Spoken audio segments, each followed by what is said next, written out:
Have you ever had a thought that didn't feel like it was yours, a dream that showed you something you've never lived, or a feeling deep and ancient, as if your soul remembered something your mind could never explain? Carl Jung believed these weren't random.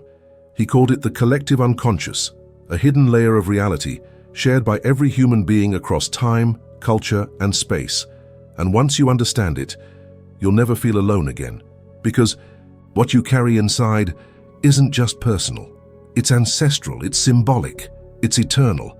It's the reason we all fear death, search for love, crave purpose, and repeat the same stories, even if we live on opposite sides of the world. You are not just you.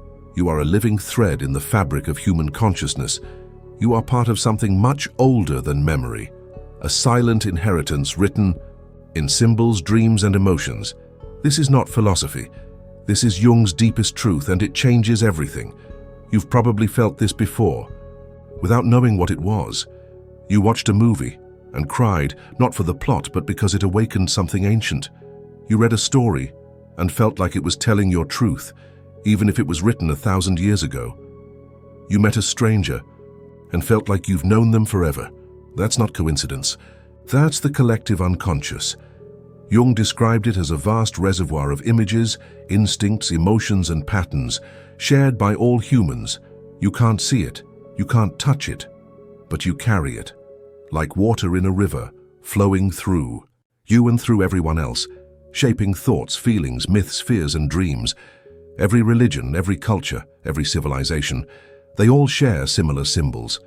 The hero, the wise old man, the great mother, the shadow, the serpent, the flood, the rebirth, different words, same meanings. These are not just stories. They are archetypes, of the universal blueprints of human experience. Archetypes live in your subconscious. They guide how you see the world, how you love, how you fear, how you grow. You don't choose them. They choose you. That's why you relate to characters in a book, why you fear things that never happened to you, why you dream symbols you never studied. Because deep inside, you remember, not from this life, but from being human. Jung believed we are not isolated egos walking through the world. We are expressions of a deeper mind, connected through the invisible language of symbols.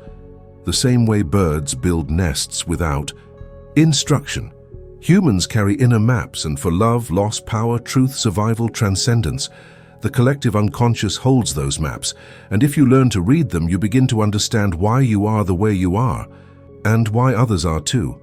Have you ever wondered why humanity keeps repeating the same mistakes? Wars, corruption, betrayal, revolutions, cycles of destruction and rebirth. It's not because we're stupid, it's because we're trapped in unconscious patterns. Until a person becomes aware of what drives them, they repeat it, until a culture faces its shadow. It recreates it. This is why Jung's message matters, because healing doesn't begin by looking out. It begins by looking in and remembering you are part of something much greater than your story. Think about your fears. Are they all really yours, or were they passed down through silence, through pain, through blood? Think about your dreams. Do they belong only to you, or do they echo a longing that's been felt by millions, to be seen, to be free, to return home? This is the collective unconscious in action. It holds the wounds of humanity, but also its wisdom. You are not separate from others. You are not just your name, your job, your family. You are a vessel, a symbol, a soul, and what moves through you moves through all of us. That's why your healing matters, because when you heal your trauma, you heal a piece of the world. When you reclaim your voice, you speak for those who were silenced. When you forgive, you break the chain of hate. Your inner work ripples into the collective, always. So how do you work with this knowledge? Start by watching your dreams. They don't lie. They speak in archetypes. They reveal what your conscious mind can't.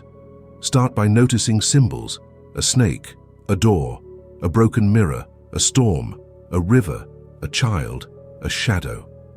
Ask, what is this image showing me? Not in logic, but in feeling. And most of all, to pay attention to what keeps repeating. Patterns are not mistakes, they are messages. Jung didn't want you to worship the collective unconscious. He wanted you to know it, so it wouldn't control you. Because what you don't face, what rules you. If you deny your shadow, it comes back as projection. If you deny your inner child, it cries out in your relationships. If you deny your purpose, your life begins to ache.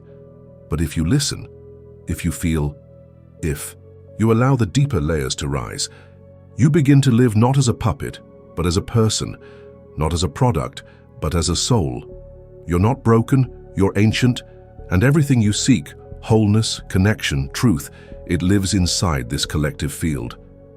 When you learn to enter it, you stop feeling alone, because now you see that the thoughts you thought were yours, the wounds you thought were personal, the dreams you thought were random, they all connect you to every soul that ever walked this earth, and that realization is sacred.